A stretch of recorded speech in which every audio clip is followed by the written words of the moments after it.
a conflict in his schedule pop up. So next up, we have Cody from DLCD, who is a longstanding member of the OMSC. So I think most of you have seen him and learned about some of the work that he does within his agency. Cody's a lead person at DLCD who works to implement the new climate-friendly and equitable communities rule, so CFEC. And Cody, if there's anything else you'd like to add by way of introduction and bragging, the floor is yours to do with what you will.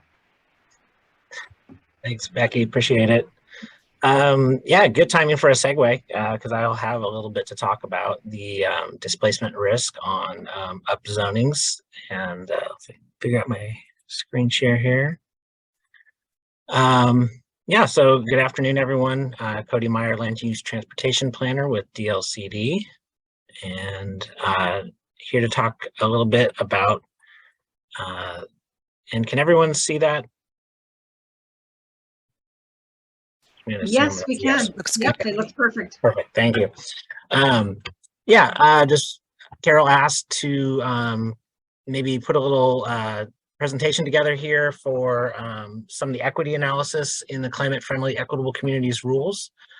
So I have some slides and then we can just pull it off and have some discussion later.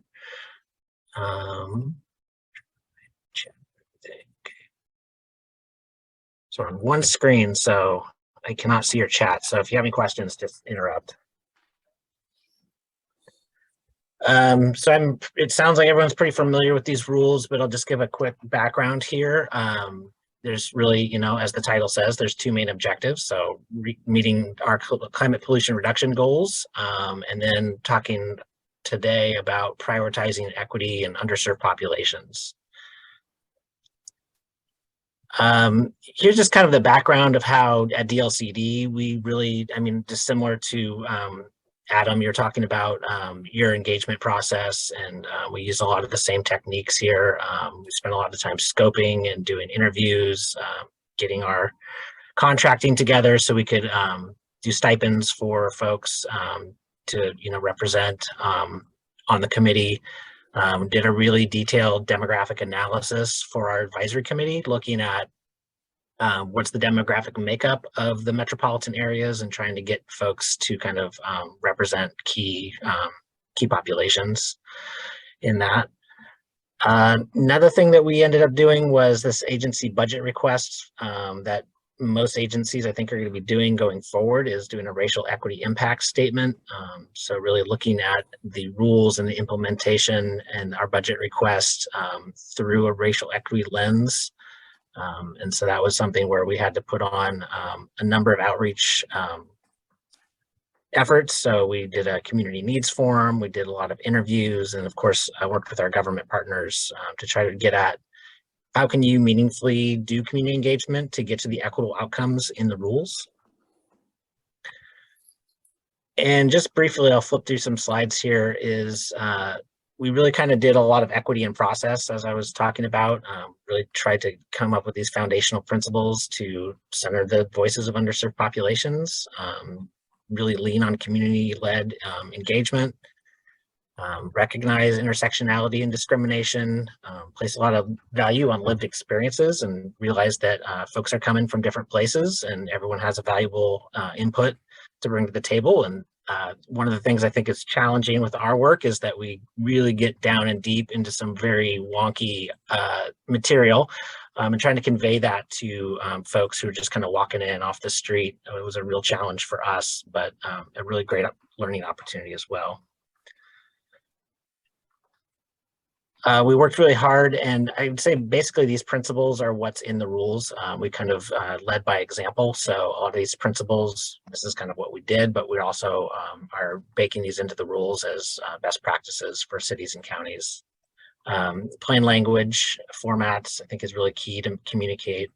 And probably the strongest tool really is that monitor and evaluation and reporting back to folks who gave their time and their effort to come in and help you steer your project. But reporting back, one tool we used was an equitable outcomes statement, where we spent a lot of time with folks and said, what are the outcomes you want us to strive for? We used our technocratic abilities to come up with rules and regulations to get to those outcomes. And then at the end of the process, we close the loop by saying, here's an equitable outcomes crosswalk. So here's your statement, and here's the regulations to get to the different outcomes that they had highlighted.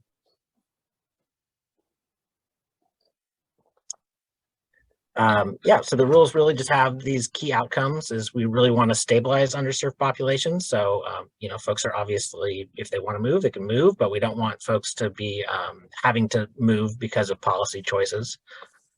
Increase access to transportation, get to adequate housing for all. Not only do we have a climate crisis, we have a pretty deep housing crisis in the state as well. Really trying to get into safe and livable communities, access to parks, and placing that, hey, we've done some harm in the past, and recognizing that up front. A lot of the rules we'll have, as we'll see in the next couple of slides, looking at an assessment of benefits and burdens to make sure that we're not unduly burdening any key population. And then really, how do we do this? It's with our investments and our budgets. So where are we putting our money, and what projects are we putting out there? And then tracking outcomes through performance measures. That's in the rules. So the key rules here that we'll talk about today are where I say this is where the equity framework lives in the CFEC rules, but that doesn't mean this is all of the equity in the rules. This is kind of the key 3 rule sections that a lot of the work will point to. So when you're doing a transportation system plan update, use Rule 0135. It kind of presents a framework so we can have different levels of engagement and activities going on, but these are the 3 that we're going to talk about. So really identifying what are the underserved populations, using best available data. We realize a lot of stuff isn't in census data, but to the extent possible, we want to grow into this. Really prioritizing the community-led decision-making. So having a good community involvement program.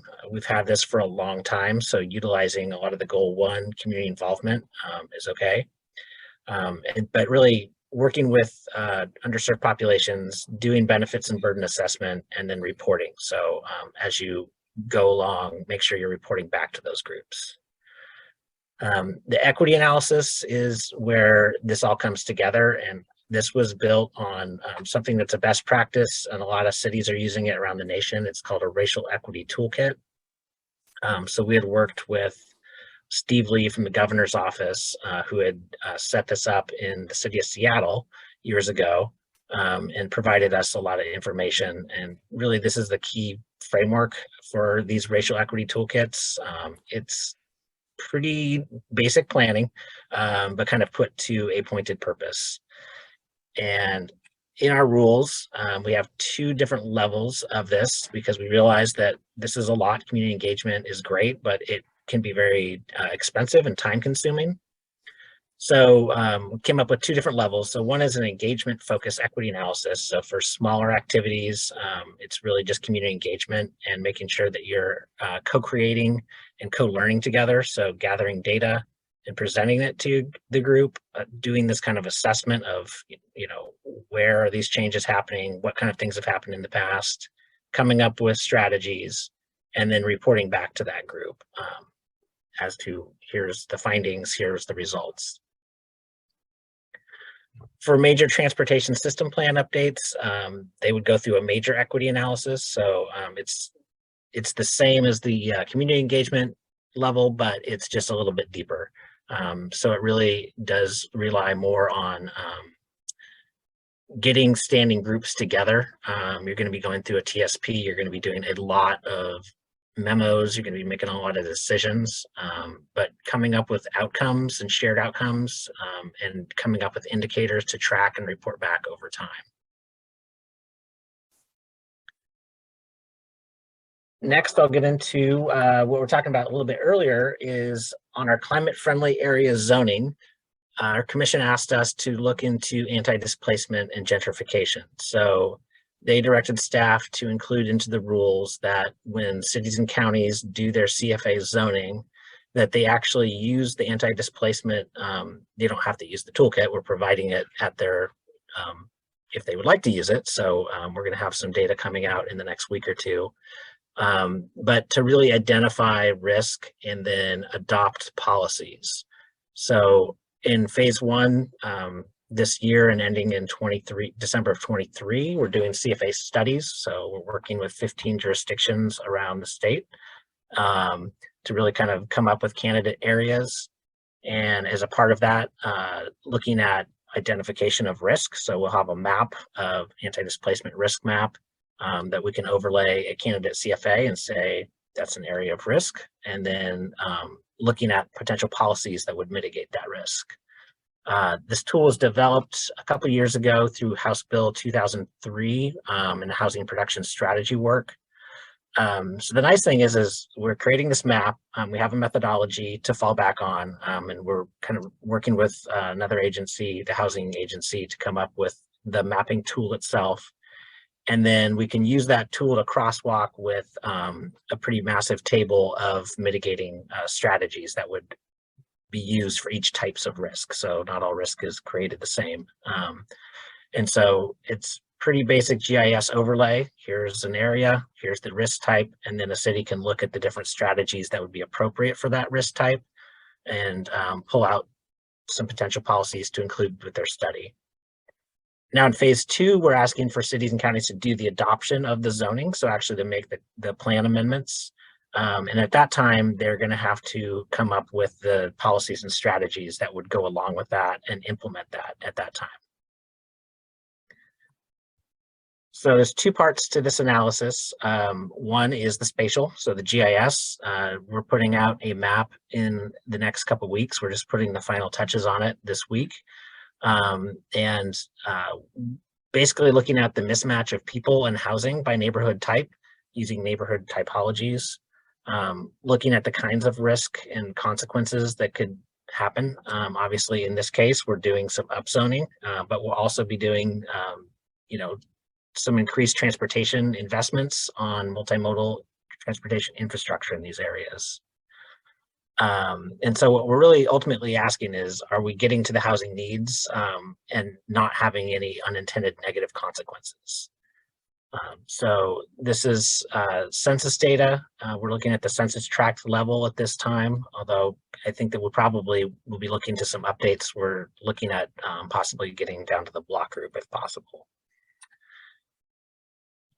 So the map really starts with some indicators. So income profile, you have your population demographics, so people who are vulnerable to displacement, precarious housing, the housing market activity. There's a lot of housing market buying and selling homes going on. And then what kind of neighborhood demographic change. So each one of these indicators has several data points into its indicator. And then these kind of all go through different thresholds to get to these neighborhood typologies. So we have affordable, vulnerable, early gentrification, active gentrification, late gentrification, exclusive, and advanced exclusive. And those are the typologies that really have the risk associated with them. But just to say that there are several other combinations which are really unassigned because they don't have a risk associated with them. So most census tracts won't pop up on this map. They'll just be kind of hollowed out. Here's just a quick snapshot of what this looks like. Is that obviously you've got your different indicators. You can explore within these maps on asking why is that area at risk, and you can look at the different indicators that kind of get to that typology. And then obviously just using the map on the right to pull out, here's a neighborhood of risk, what type of risk is it? And then we can do a policy lookup with that. So if there's a CFA zoning where we're looking at risk to mitigate, we can pull up that list of policies and we can explore how do we mitigate the risk. I think one of the interesting things here is that on data sets, it really is more of a conversation and ground truthing. So we're writing some guidance now where we're trying to emphasize that this isn't the end all be all. This is one way to look at it, but we really do feel like ground truthing and going to community conversations is a way to get a more holistic view, because clearly not everything shows up in the data as we might expect. So there's a lot of leeway for local governments to use this and kind of expand on that lived experience and community conversations. So we have a pretty huge amount of information for cities to look up. This is the collapsed version, but this was done as a part of the housing production strategy work to create this table of strategies and policies. So each one of the several hundred policies in here is cross-referenced to a risk type. So there's several different areas that folks can look into as they're pulling out their strategies, and they'll have a couple shots at looking at it during the study. They can look at and say, here's what we're interested in. Then coming back doing zoning phase, if they're interested in doing a little bit more work or having more conversation and changing up some of the strategies, then there's some flexibility built into the process there as well. Okay, so that's the end of my slideshow.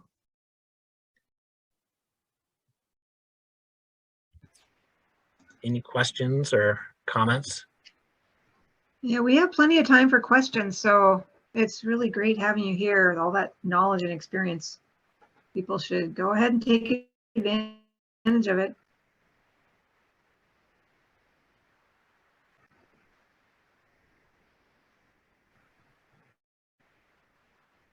Okay, was that good? It was that great. And the only thing that crossed my mind is that sounds like you guys have made a lot of progress in terms of measuring equity, discussing equity. I wonder, has there been any collaboration focused on that with ODOT? Because ODOT is trying to integrate that in a lot of what we do, but it's, we're a big agency, so we have different players doing it for different reasons in different ways. Yeah, I mean, we've shared the guidance internally. We're doing a lot of shared work right now, so we've just at that level haven't heard anything back yet, but yeah, I think there's a lot of opening for further work on this. That we're really collaborating deeply with Oregon Housing Community Services on this work. They are using this similar map in some of their grants to score. So for the low income housing tax credit, which is an amazing kind of synergy, because if we have more retail service jobs in a climate friendly area, we certainly want more low income housing and workforce housing to be occurring there as well. So that's one way that we're kind of integrating with other agencies on this work. Have they talked at all about how to attract developers to that kind of development when they're really more attracted to single family homes on the outskirts of town where the land is a little cheaper usually, or easier to access for construction? Have you gotten that far at all yet? Well, the low income housing tax credits is one pretty good tool for developers, because it is looking at more multifamily housing, and we have already adjusted their scoring criteria to give more locational preference if you're in an MPO area. And once we have CFA zoning and we kind of know where these places are on the map, then we can come back and use those boundaries for to help tweak the scores. Okay, and so that incentive has been enough to encourage some development in the way we want to see in the future from the housing perspective?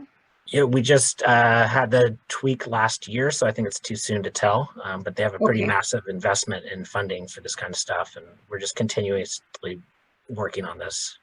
Yeah, okay. Yeah, okay. Tara? Yeah, I kind of am building off what you said in this collaboration with others. So I know there were some new housing laws that passed over the last couple of years, and they were setting up, between then and now have identified needs for different income groups and so forth. So Cody, wondering, are you at all trying to reconcile with those sort of needs analysis that came out of that? Yeah, that's the one nice thing, is if you go to this anti-displacement toolkit, it came out a little ahead of some of that work. And so in that table I showed at the end, a lot of that need is wrapped into those policies. So the actual methodology that Portland State put out there has 3 steps.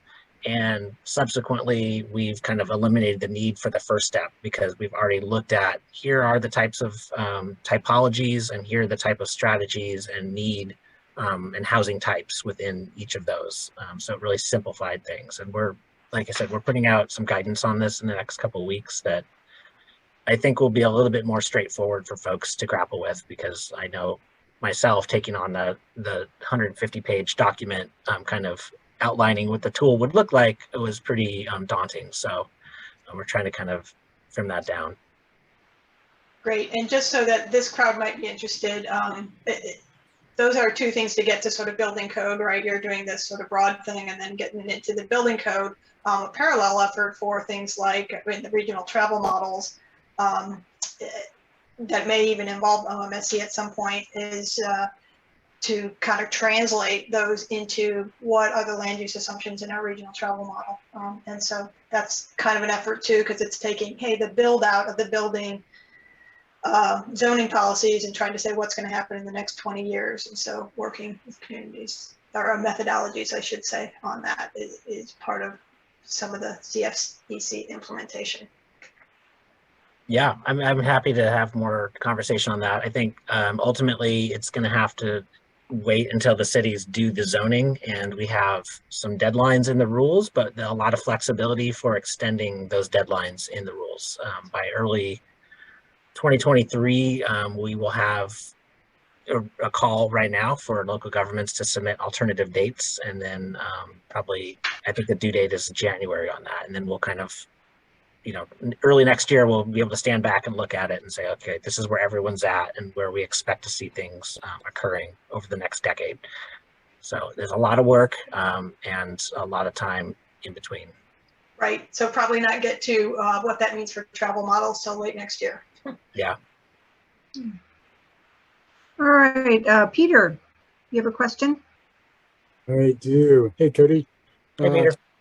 I had a question about whether there's a relationship, and I probably should know this, but I don't. So whether there's a relationship between the benefits and burdens assessment in 0130, the equity analysis in 135, and the performance measures, and I think that's in 830.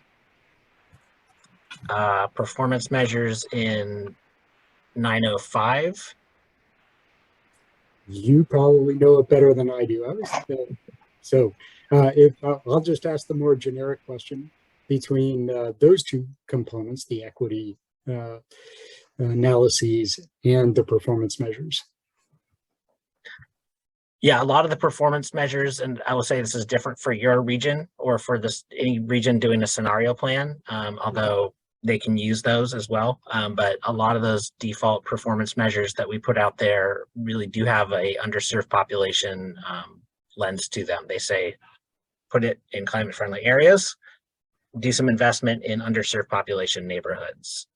So that's where I think a lot of those can be pulled out when you're doing an assessment and you're doing performance monitoring every 4 years. You can look at, okay, well, where are our sidewalks going, in what type of neighborhoods? And if we've mapped underserved neighborhoods, are we making the right investments? Are we making the wrong investments in those neighborhoods? Okay. I want to go a little deeper on that, but I'll do my homework first. Okay, thanks. I'll have my rules pulled up. We can have that chat. Thanks. Eric, you have your hand up. Yeah. Thank you for the presentation, Cody. That was great. I was just wondering, will DLCD have any capacity, like in a few years, to make revisions to the tool? So there is kind of a complicated answer, but not in my department. It's the Oregon Housing Needs Assessment. We just had this pretty big report go to the legislature, and it has some recommendations in there. So I get the sense that likely we could be directed to do this in conjunction with Oregon Housing Community Services. So there is some direction to do some more work. OHCS is working in this area.